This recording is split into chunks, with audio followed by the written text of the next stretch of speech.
Is Russia part of Europe, or is it something else entirely?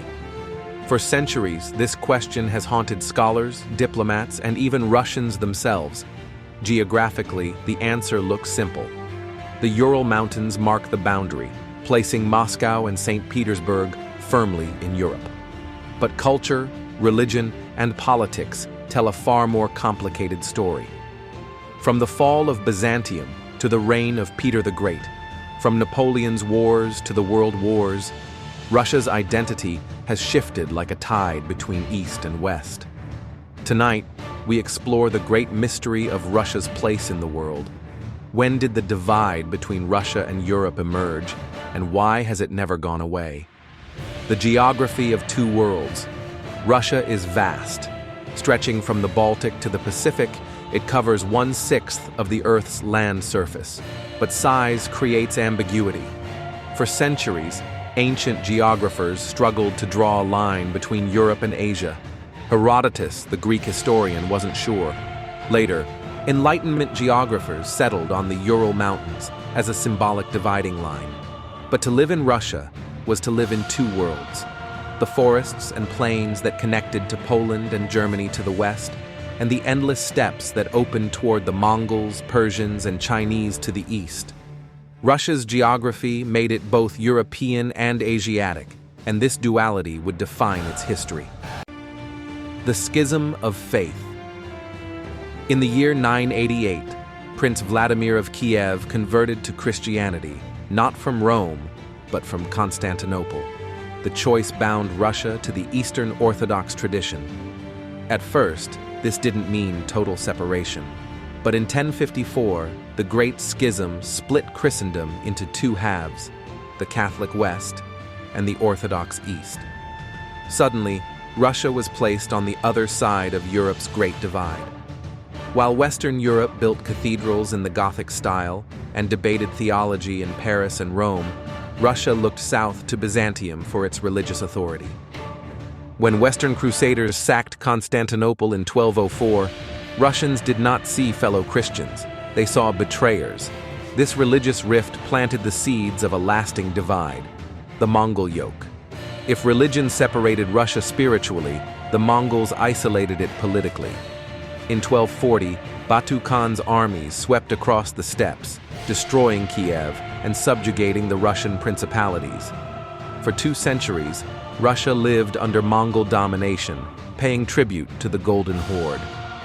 During this time, Western Europe was experiencing the Renaissance, the Black Death, and the dawn of modern states. Russia, by contrast, was cut off from these changes, its princes locked in a struggle to survive under Mongol oversight. To Europeans, Russia became a frontier land, partly Christian, partly Asiatic, not fully belonging to the European world. To Russians themselves, the experience left deep scars, an enduring suspicion of the West and a preference for strong, centralized rule. The Third Rome. In 1453, the Byzantine Empire fell to the Ottomans. For Russians, this was more than a geopolitical shock. It was a spiritual crisis. If Constantinople was gone, who would protect Orthodox Christianity? The answer emerged in Moscow. Russian church leaders proclaimed their city the Third Rome, heir to the Byzantine legacy. This belief created a unique Russian identity. They were European in faith, but not in the Western Catholic or Protestant sense. They were guardians of a different tradition, destined to stand apart. Europe, meanwhile, was entering the age of exploration, capitalism, and the Reformation. Russia was turning inward, convinced it had a divine mission of its own. Peter the Great's gamble. The real turning point came in the late 17th century. Tsar Peter I, better known as Peter the Great, looked west and saw a world racing ahead. He traveled to Europe in disguise, learning shipbuilding in Dutch shipyards, observing the armies of Prussia, and studying modern governance. When he returned, he launched a campaign to Europeanize Russia. Nobles were forced to shave their beards. Western dress replaced traditional robes. A new capital, St. Petersburg, rose on the Baltic coast, his window to Europe. Peter reformed the army, modernized the bureaucracy, and tried to drag Russia into the European state system.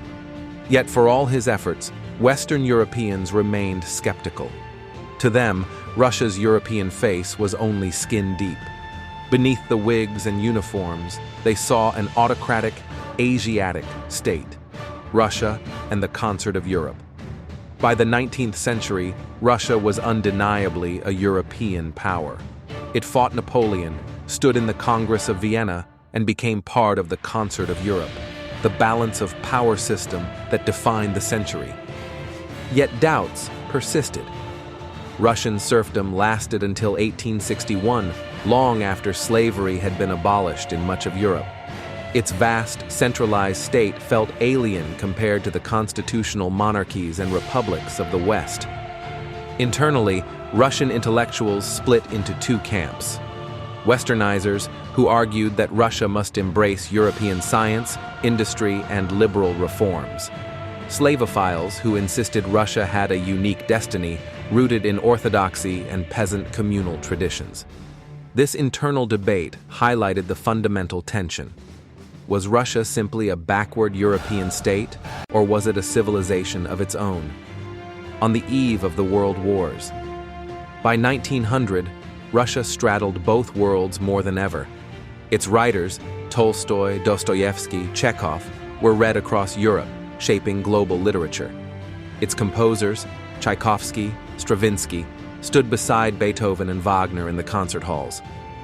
Yet politically, Russia remained autocratic, ruled by the Tsar, and riddled with social unrest. To Britain and France, Russia was an ally against Germany, but also a troubling partner, powerful, unpredictable, and somehow not quite European.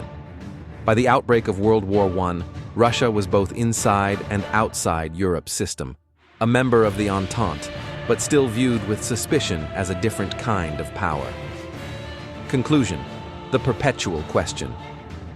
So, was Russia seen as part of Europe before the World Wars? The answer is complicated. Geographically, yes, its western half always belonged to the continent. Culturally, at times, its literature, music, and elite culture were deeply European. Politically and spiritually, however, it often stood apart.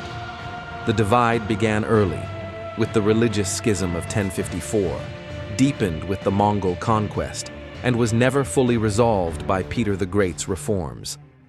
Russia itself has long embraced this ambiguity, seeing itself as both European and uniquely Russian, a civilization straddling East and West. That duality remains today.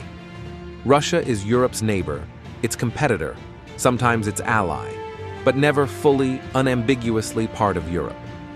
Perhaps the best way to understand Russia is not to force it into one category or the other, but to accept that it is something else entirely, a civilization of its own, born between worlds. History is never just geography, it's identity, culture, and power. If you enjoyed this journey through Russia's place in the world, don't forget to like, subscribe to Timeless Questions, and join us for more timeless questions of history and human nature.